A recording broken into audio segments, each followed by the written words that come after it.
Committee on Foreign Relations will come to order. We have business today. The Senate Foreign Relations Committee and hearings of candidates to be appointed United States ambassadors. Among them is Tom Rose, whom President Donald Trump sees as ambassador to Poland. Listen to how beautifully the candidate for this important role speaks about our homeland. The relationship between the United States and Poland is built on shared values, liberty, sovereignty, and the unbreakable bonds of faith, family, and freedom. From the Polish patriots who fought alongside our founding fathers, to the untold millions of Polish Americans who've enriched every aspect of American life, our alliance is forged in centuries of mutual respect. No American admires Poland's proud and heroic history more keenly than President Donald Trump. Tom Rose assures us that Poland is much more than an ally. Poland is family, standing not merely at the crossroads of Europe and the guardian of NATO's eastern flank, she's leading Europe's growing resolve to confront aggression. What is emphasized is the word he used when talking about Poland, that it is not only a partner or ally, but also a family that pursues certain values and missions, a country that is key to the whole security puzzle. So taking this all together, the position of the ambassador himself and the mission he has to fulfill and how he approaches it, I think it looks quite positive and, above all, one can use the term healthy. Very close personal friend. Tom Rose is a tough and uncompromising defender of conservative values, but also of historical truth, and even though he himself is an Orthodox Jew, he strongly opposes blaming Poland for the murder of Jews during World War II, as he made clear during yesterday's Senate hearing. Poland was not a perpetrator of the Holocaust. Poland was a victim of the Holocaust.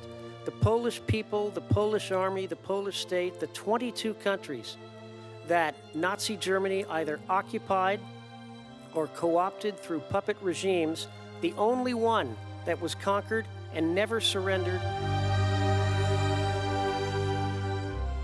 The ambassador's words should be heard in Europe, the United States, and Israel. 3 million Jews were murdered in Poland, that it was somehow Poland's responsibility. It was the Nazis, it was the Germans, it was their auxiliaries. Israelis need to better understand that. Poles, I think, need to better understand Israeli sensitivities.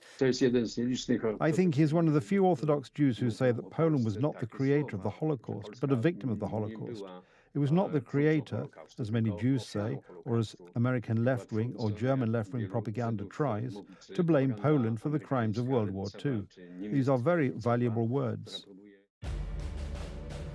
This was Thomas Rose's response to Donald Tusk's suggestion that the Israeli Prime Minister, who was to attend the 80th anniversary of the liberation of German Auschwitz camp, might be arrested. Donald Tusk, be careful, threatening to arrest Prime Minister of the Jewish state at Auschwitz, of all places, is not unnoticed by the USA. Poland deserves better. At the same time, he thanked the Polish president for strongly opposing this. Congratulations to Andrzej Duda for preventing a rift in US-Polish relations and standing up for Poland by convincing Donald Tusk to reverse this terrible decision. The new United States ambassador also stands up for freedom of speech. Among other things, he strongly condemned the takeover of public media by Donald Tusk's powerful people in the December 13th coalition. I am curious as to how the New York Times, which spent 8 years inveighing against the threats to democracy posed by Law and Justice's alleged control of the media, will find a way to spin this grotesque act as yet another move to restore democracy in Donald Tusk's Poland. He said that, and he is not ashamed of his post concerning threats to freedom of speech from Tusk's government. He is simply a well-known figure on the American right, who has always been a strong and vocal advocate of freedom of speech. He is on the front lines of a battle that has been going on for many years to ensure that there is, let's call it, balanced media in the United States, and that the mainstream left-wing media does not dominate.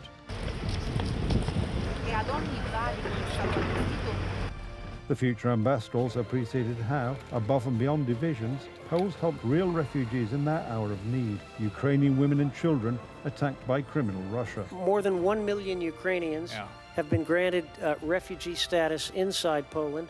More than 9 million Ukrainians have facilitated their transit out of Ukraine through Poland.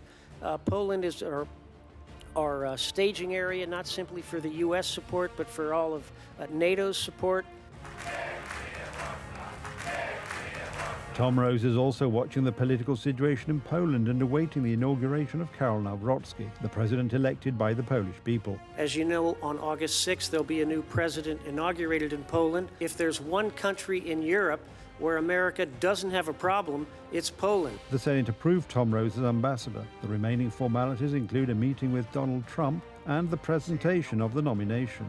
So rock solid. Journalist and businessman, defender of freedom of speech and of conservative values, patriot and great friend of Poland. This is the future ambassador of the United States, for whom we are already waiting.